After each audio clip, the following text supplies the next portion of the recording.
I spent 4 days in the Owyhee Canyonlands of Oregon with the new iKamper Skycamp DLX.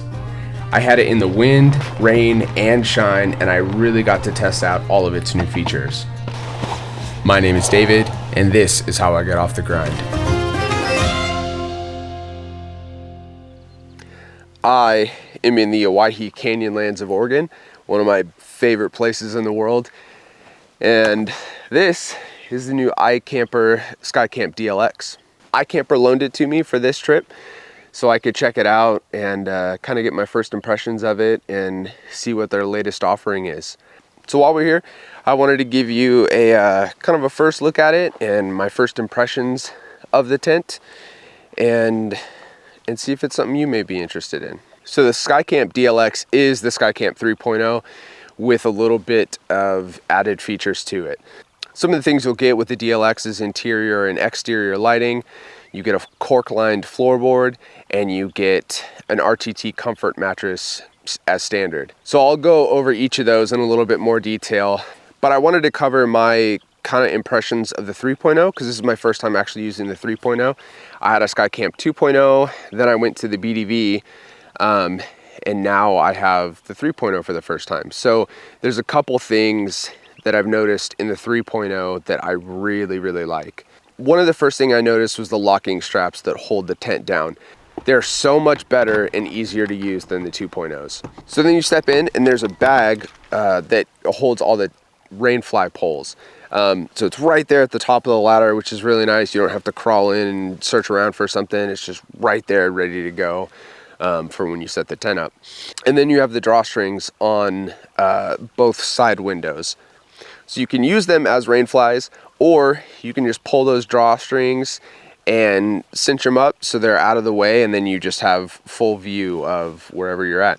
That's something that the BDV has as well on the front rain fly. Well, the only rain fly, and I really like it. Okay, so let's get into some of the things that they've improved on the 3.0. What makes the DLX the DLX? So the first thing is interior and exterior lighting. There's LED strips that run along the bottom of the fold out right behind the ladder, and then the control switch is also right there. And then on the inside, it runs at the very top of the clamshell with a controller on its own separate cord. The lights are super cool. They have 3 different temperature settings, and then they have 10 different brightness settings. So I've been running the amber temperature the entire time. Amber doesn't attract bugs as much, and it's also a little bit softer and kinder on the eyes at night. So I really like the amber, and that's what I've been running. But it's really cool to have an option and be able to kind of adjust the temperature of your lighting. So the next thing is the cork-lined floorboard.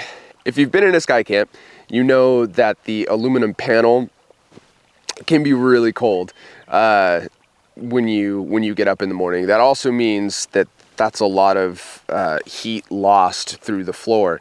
So the cork lining has a lot better thermal and acoustic properties than just a straight aluminum panel. And it's a little bit more resilient than the aluminum panel to dents and scratches and stuff like that.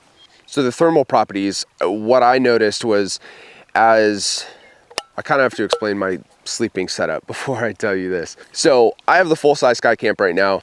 I am one person. I don't need a 4-person tent, but I got this so I could take the fam out as well, which I wasn't able to do because my kid was sick. So what I'm doing is I'm sleeping parallel to the Bronco rather than perpendicular as you would normally sleep in these things. But what that means is that entire fold out is open. So that's like my mud room, I guess you could call it. So all my clothes and whatever else that's up there is up there, and then I can take my boots off and put them in the corner, and all of that's separate from where I'm sleeping. That's been so nice, honestly. It's been making me think, like, do I want a full size? This is kind of sweet. So all that being said, the cork line floorboard.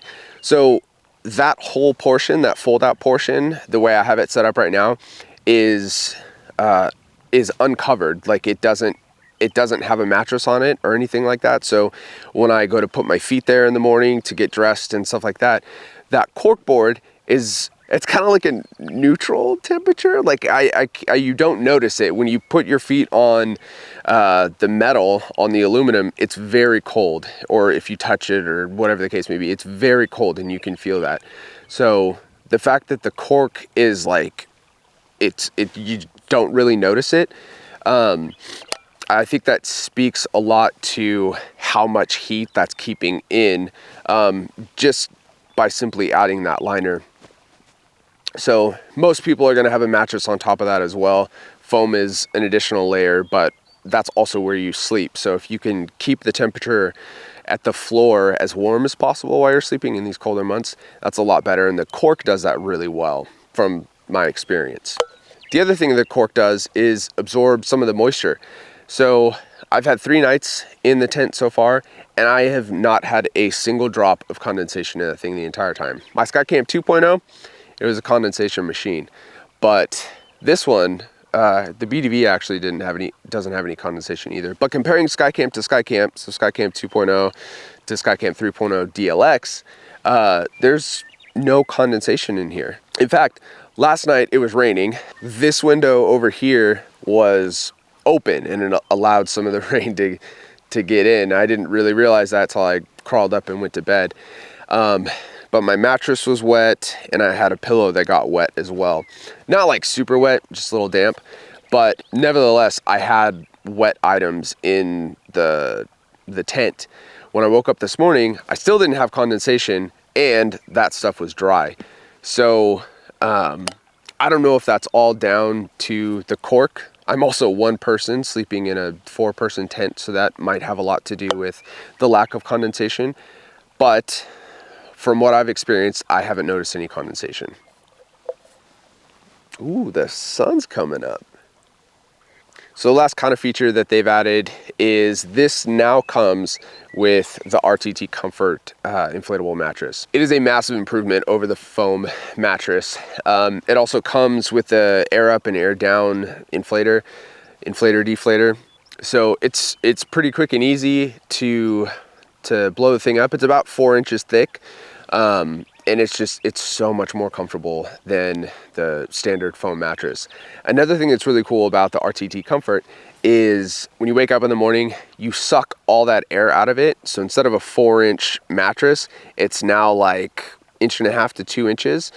And that may not sound like a lot, but you've halved that space that it takes up, and it allows you to store a lot more up there and close the Skycamp a little easier. Actually, a lot easier. So the DLX, in my mind, is the 3.0 with crucial updates to it, like stuff that really matters and makes a difference in the usability of the tent. Down to the lighting even, it was always such a pain to have a headlamp on or something like that, which just casts shadows, and it's hard to find things sometimes unless you're staring directly at it. Real first world problem type things. But having an integrated light bar in there is really nice. Also having one on the outside to where you can kind of find your way around camp at night is really nice as well. So that is my first impression of the Skycamp DLX. So I'm not gonna lie, I'm gonna buy the Skycamp Mini DLX. I love my BDV, but the biggest hit against the BDV is how heavy it is, especially with, I have a solar panel up top and the load bars and stuff like that. So it gets really heavy with all that stuff up there. The Skycamp Mini is like 110 pounds, 125 with the ladder, I think. So that's a massive weight savings, and I really want to tackle more challenging things, and I just don't feel comfortable doing that with 200 plus pounds on the roof. So I really want to reduce that weight, but also the Skycamp is like way easier to mount and to take off and get back on. And something that's really important to me is the modularity of a vehicle. I feel like I've lost that a little bit with the BDV because of the way it's mounted. It's just such a pain to take it on and off, so I leave it up there. Again, I love the tent. Like, I really like the BDV, but getting back into the Skycamp, it's kind of made me rethink the way that I go out and do these trips. So I'm always trying to save weight wherever I can.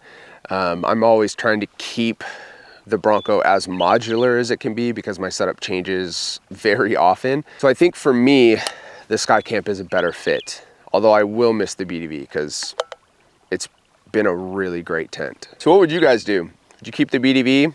Would you go back to the Skycamp? To be clear, I have to buy the Skycamp. The iKamper isn't giving me that. So yeah, my money's going behind that statement. I think I want to switch back to the Skycamp. I hope this was helpful. This is a super cool tent. I like it a lot. I think they made some really important updates to it with the DLX release. And I'm a fan. I really like it, so much so that I'm gonna buy one. So I'm gonna get back to enjoying the Owyhees, and I'll see you guys later.